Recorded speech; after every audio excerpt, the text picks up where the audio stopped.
በሁለት ምድብ ተከፍሎ ሲደረግ የነበረው የዘንድሮው የኢትዮጵያ ከፍተኛ ሊግ ነገሌ አርሲንና ሸገር ከተማን ወደ 2018 የኢትዮጵያ ፕሪሚየር ሊግ አሳድጎ ተጠናቋል። 24 ክለቦች በሁለት ምድብ በተካፈሉበት የውድድር ዓመት 8 ክለቦች ወደ ኢትዮጵያ አንደኛ ሊግ ወርደዋል። በውድድር ዓመቱ መጀመሪያ ከክለቦች ላይሰንሲንግ ምዝገባ ጋር በተያያዘ በሊጉ አዲስ አሰራር ተግባራዊ ተደርጎ ነበር። ክለቦች የካፍን መስፈርት በሚያሟላ መልኩ ወደ ውድድር እንዲገቡ መደረጉ ከበፊቱ የተሻለ መሰረት እንዲኖራቸው እንዳደረገም ዋና ሰብሳቢው ተናግረዋል። የኢትዮጵያ የሊግ ደረጃን ከማንኛውም ካሉት ከሊግ ውድድሮች የተሻለ አፈጻጸም እንዲኖር ያደረጉት ክለቦች ናቸው። ክለቦች በተመጣጠነ ደረጃ ራሳቸውን ከምን ጊዜውም በላይ ያው ከዚህ በፊት ክለብ በራሱ አዋቅርና አደረጃጀት ማሟላት የሚገባቸውን ቅድመ ሁኔታዎችና መሰረታዊ ነገሮችን ሳያሟላ ውድድር ይመጣ ነበርና ጥሩ ነገሩ በዚህ ዓመት የመጀመሪያ ክለብ ላይሰንሲንግ ዲፓርትመንት ጋር በመሆን ክለቦች ራሳቸውን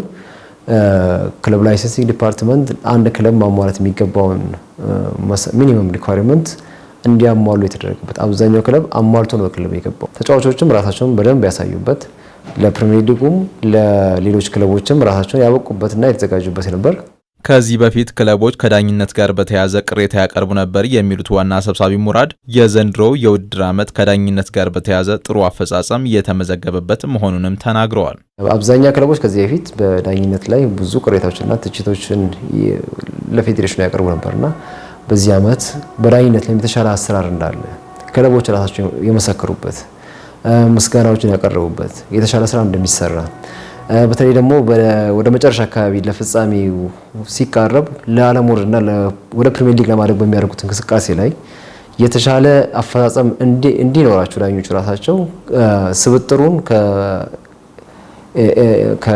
ከከፍተኛ ሊግ ምድብ ቋት ውስጥ ያሉት የፌዴራል ዳኞች ውጪ ከፕሪሚየር ሊጉ የኢንተርናሽናልና ረዳት ኢንተርናሽናል ዳኞችን ወደ ከፍተኛ ሊጉ አምጥተን ውድድሮችንም በሰላማዊ መንገድ በፍትሃዊ መንገድ ጥሩ ዳኝነት እንዲኖረውና ከክለቦች ሊቀርቡ የሚችለውን ቅሬታዎች አስቀድመን ለማስቀረት ያደረግንበት ስራ ስኬታማ ሆኖ አግኝተናል ማለት ነው። እኛ ደግሞ እንደ ፌዴሬሽን በዚህ ከፍተኛ ሊግ ደረጃ ያሰብነውን ባያስቀምጡን እቅድ ያሳካለበት ዓመት ነው ብዬ አስባለሁ። የ2017 የከፍተኛ ሊግ የውድድር ዓመት የምድብ ጨዋታዎች የተጠናቀቁበት እንደነበርና በቀጣይ ሊጉ በአዲስ የውድድር ቅርጽ ወደ ውድድር እንደሚመለስ የኢትዮጵያ ከፍተኛ ሊግ ኮሚቴ ሰብሳቢ ሙራድ አብዲ ሀቢብ ተናግረዋል።